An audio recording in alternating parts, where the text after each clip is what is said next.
Pode ir? Olá, amiguinhos! Tudo bem com vocês? Espero que sim. E bem-vindos ao meu canal Divertidamente com Arthur França. E se vocês hoje querem assistir esse vídeo aqui, que o Pedro e o Osvaldo vai fazer uma fogueira. Eles vão fazer uma fogueira, né? Quem assistiu o vídeo anterior viram que eles foram buscar lenha para fazer uma fogueira. E no final do vídeo eles pegaram alguns materiais que tinha sobrado para fazer uma casinha pro coelho e pra lebre. Amiguinhos, pronto, aqui a fogueira tá aqui. E o Pedro tá todo ansioso aqui porque eles vão assar marshmallow hoje à noite. Falta o fogo, não foi feito ainda porque tá dia. E aqui a casa dos coelhinhos. Aqui é um cercadinho e a casinha pro coelhinho da Jessie e uma lebre que tem aqui na fazenda. O pessoal tá conversando ali e o seu Osvaldo tá guardando a bicharada, né, pra dormir.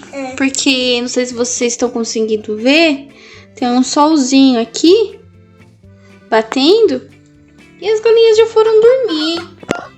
Os perus, olha só, já estão indo dormir. Olha aqui o seu Osvaldo. Vai guardar essa bicharada toda aí no estábulo e no celeiro. Amiguinhos, os porcos já tá aqui. Ah, falando nisso, um porquinho tinha fugido. Tava no colo do seu Osvaldo. Aqui, o seu Osvaldo conseguiu pegar o porquinho que tinha fugido. E a mãe junto. Cadê? Aqui, vamos guardar eles pra dormir. Elas dormem em cima da lama. Na casinha, né? No coberto. Não pode ficar no sereno, tomando chuva, né? Sabia que... Coloca todos eles aqui. Amiguinhos, esse porquinho tá com tanto calor que vai até ficar aqui se refrescar por casa, que ele quer... Que ele ficou correndo pela fazenda tanto pra conhecer que ele ficou até suado. Mas agora já tá na hora de dormir. Vai, porquinho, pra sua casinha com a sua mamãe. Agora os cavalinhos. Ai, o seu Osvaldo caído no chão. Vamos colocar os cavalinhos todos.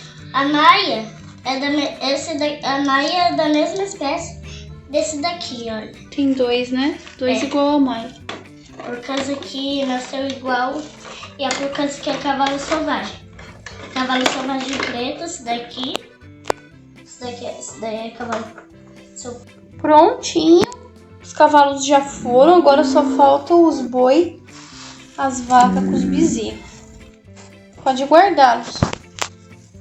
Tá. Fazendeiro. Olha lá, pessoal. Dá pra ver a vaquinha daí? Todos os animais já estão Dormindo. Prontos para ir dormir. E daqui a pouquinho voltamos com a fogueira na fazendinha. E os marshmallows também. E aí os marshmallows não podem faltar. Ficou muito legal, pessoal. Olha só. Tá, gente, essa pedra? Não, pedra não. Olha só, eu vou filmar de todos os ângulos para vocês conseguirem ver a fogueira deles. Gente, E eles estão assando o marshmallow. Olha aqui na mão deles, olha. meu Deus. A Jessie e a mamãe Claudete estão ali conversando, olhando a fogueira. O Woody tá aqui encostado. E o seu Osvaldo tá tomando banho. Já ele vem. Mas é isso, pessoal. Espero que vocês tenham gostado desse vídeo. Já deixa aquele like e se inscreva no canal para ficar de vez o nosso amigo e não perder nenhum vídeo. Tchau! Tchau!